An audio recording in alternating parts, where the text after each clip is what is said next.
Hola a todos, vamos a exponer el tema de mediciones y corte. Soy Gerson Irán Maturano Dávalos y mi equipo también está conformado por Diego Oliver, Elton Eri y Néstor Benjamín. Mediciones básicas. La operación de medir dentro de un taller es muy importante. Por ello debemos de conocer las mediciones básicas que debemos de dominar. Entre ellas tenemos la longitud, superficie y volumen. Para medir utilizamos el sistema métrico decimal, que sus unidades básicas son el metro, el kilogramo y el segundo. El metro se puede dividir en múltiplos y submúltiplos con una escala decimal de 10 en 10. También se utiliza el sistema ingres, donde la unidad de medida más común es la pulgada, que se puede dividir en 1000 partes iguales o también en fracciones. Para realizar mediciones se requieren instrumentos como escuadras y mármoles. Son piezas simples que sirven para medir y verificar los perfiles y maquinados. Pueden ser de varios grados como 45, 60 y 90. Y también pueden venir en el sistema métrico o en el sistema ingres. Existen distintos tipos de escuadras y mármoles. Está el universal, el escuadra con borde biselado, el escuadra ajustable de matricero.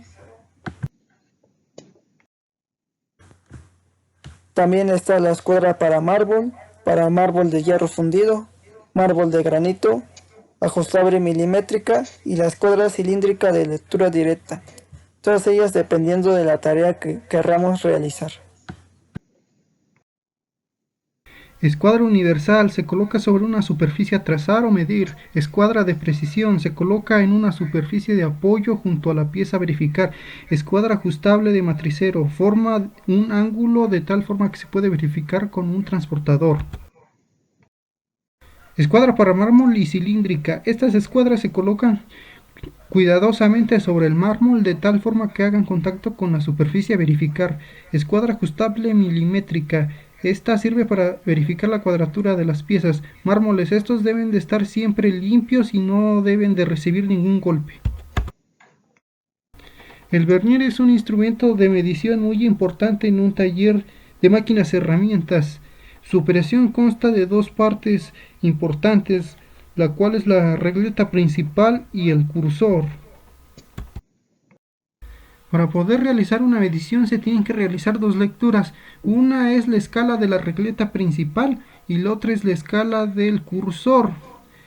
Esas dos lecturas se suman y se obtiene así una sola lectura. Por ejemplo, en este vernier se obtuvo una lectura de la escala principal de la regleta de 1 pulgada con 425 milésimas y la segunda lectura es de la escala del cursor que fueron 11 milésimas. En total forman 1 pulgada 436 milésimas. Los tipos de verniers son el de interiores, el digital, el de escala, el vernier divisor, el de altura, el del carburo, pero también hay con indicador de carátula y para medir piezas especiales, como los engranes. Su servidor Néstor Villarreal explicará qué son los micrómetros, los cuales se construyen para medir exteriores, interiores, alturas o profundidades. Son utilizados en todo aspecto y están compuestos por un arco, tope, husillo, manguito, tambor, matraca y tuerca. Las hay graduados en el sistema inglés o en el sistema métrico. Existen diversos tipos de micrómetros específicos para diferentes funciones. Uno de ellos es el de yunque, que se utiliza para medir maquinados.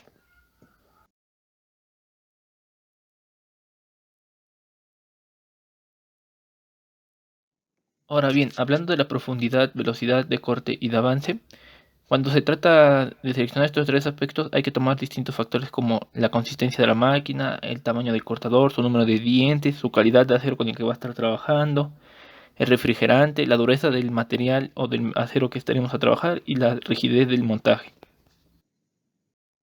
Y también se puede contar con una tabla como la que presentamos a continuación para saber la velocidad de corte. Con la ayuda de la tabla anterior se puede hacer uso de la siguiente fórmula en general, que es igual a la velocidad del corte en el sistema que estemos ocupando por un factor constante del sistema entre el diámetro del cortador en un sistema. Para concluir, podemos decir que respecto al avance de la máquina se recomienda con el objetivo de tener una superficie con un buen acabado en los flancos de los dientes que sea de 0.002 pulgadas por diente del cortador por revolución. Es decir, el avance de la máquina del cortador sea igual al avance por diente del cortador por el número de dientes por la revolución, y este resultado se debe dar en el sistema métrico. Este avance es importante destacar que se puede aumentar de acuerdo a la consistencia y capacidad de la máquina, mientras que la profundidad de corte queda determinadamente igual por la capacidad. Habla Oliver Camacho. Flujo plástico. Es la deformación que ocurre en un material cuando se tensa más allá de su límite elástico, es decir, cuando sufre una deformación permanente.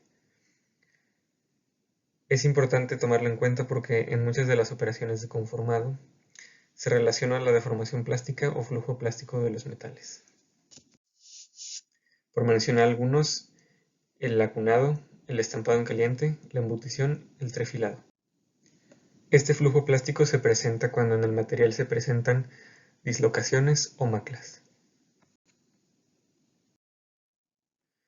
El maclado es una fuerza que produce desplazamiento atómico de forma tal que en un lado del plano los átomos están situados como si fueran imágenes especulares de las posiciones de los átomos del otro lado.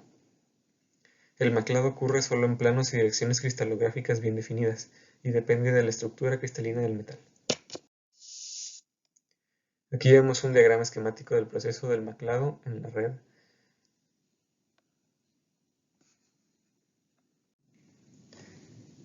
Cúbico centrado en las caras. Las dislocaciones son imperfecciones lineales y alrededor de las cuales los átomos del cristal están desalineados, y hay tres tipos: diarista, helicoidal y mixta. Tipos de viruta. La viruta es el fragmento del material residual que forma una lámina curvada que se extrae mediante cepillo u otras máquinas o herramientas como el torno. Se clasifican a grandes rasgos en viruta discontinua o viruta continua. La continua se presenta en materiales dúctiles y la discontinua en materiales más frágiles. Como podemos ver, en la continua sale la viruta en una sola tira y en la discontinua sale por pedacitos. Aquí vemos otra tabla de clasificación de virutas. Como podemos ver, hay unas que son largas, hay otras que son helicoidales, hay otras que son en forma de caracol, hay otras que son en forma de pepitas.